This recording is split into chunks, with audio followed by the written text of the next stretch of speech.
आज मैं आपको एक सच्ची घटना के आधार पर कहानी सुनाने जा रहा हूं। ये कहानी एक भूतिया बंगले की है जिसमें एक प्यारी सा परिवार रहता था।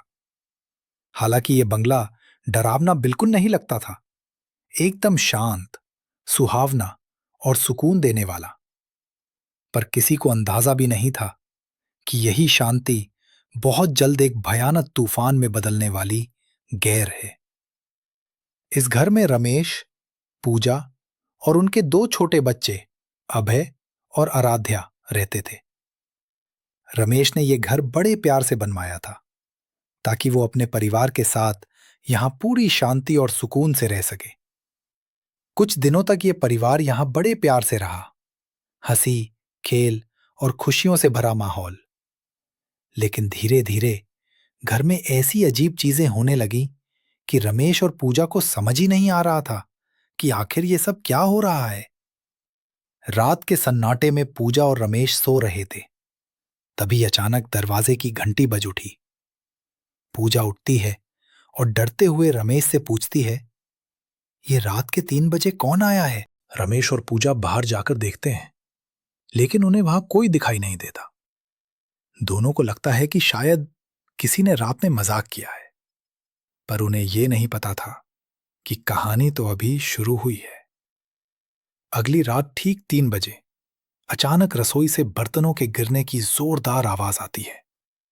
रमेश और पूजा घबरा कर किचन में दौड़ते हैं, लेकिन हैरानी की बात, वहां सब कुछ अपनी जगह पर था। एक भी बर्तन हिला तक नहीं था। एक दिन पूजा हाल में बैठी थी, तभी उसे कमरे से किसी के बात करने की आवाजें सुनाई दी, जैसे रमेश किसी से धीमे धीमे बात कर रहा हो। उसे लगा कि शायद रमेश ऑफिस से आ गया है, लेकिन जैसे ही वो कमरे में पहुंची, आवाजें अचानक बिल्कुल बंद हो गई। पूजा का दिल जोर से धड़कने लगा। वो बुरी तरह डर चुकी थी।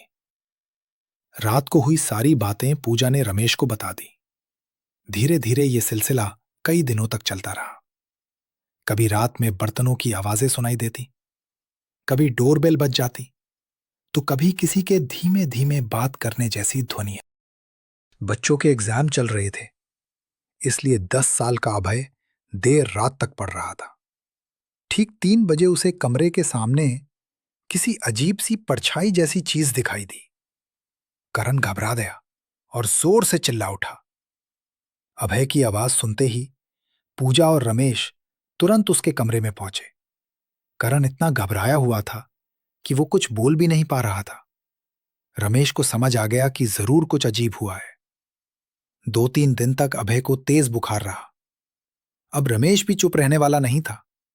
उसे महसूस हो चुका था कि हालात को संभालने के रिलेटेड उसे खुद आगे बढ़कर कुछ करना ही होगा।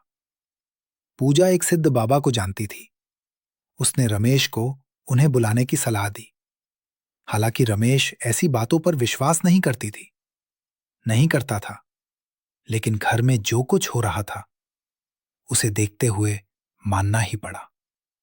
बाबा घर आए और पूरे बंगले का ध्यान से मुआयना करने लगे।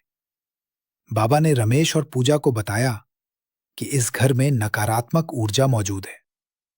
उन्होंने कहा कि शायद ये जगह उस समय बनाई गई है जहां पहले कब्रिस्तान हुआ करता था। रमेश ने बाबा से पूछा, अब क्या करना चाहिए? इस समस्या से छुटकारा कैसे मिलेगा? बाबा ने गंभीर स्वर में कहा, इससे छुटकारा इतना आसान नहीं है। उस नकारात्मक ऊर्जा की नजर अब तुम्हारे बच्चों पर पड़ चुकी है। जब तक वो उन्हें अपने साथ ले जाने की कोशिश नहीं करती, यहां कभी शांति नहीं होगी। रमेश और पूजा बहुत घबरा गए थे। वे अपने बच्चों को लेकर कोई जोखिम नहीं लेना चाहते थे, इसलिए उन्होंने फैसला किया कि इस घर को छोड़ देना ही सबसे सही होगा। कुछ समय बाद खबर आई कि उसी घर में एक 14 साल के बच्चे की दुखद मृत्यु हो गई थी। बताया गया कि उसके गले में केला फंस गया था। हालांकि उस घर का आगे क्या हुआ ये किसी को पता नहीं, लेकिन रमेश और पूजा ने वहां से निकलकर बिल्कुल सही फैसला लिया। आज वे अपने परिवार के साथ अपनी नई जिंदगी में खुश हैं।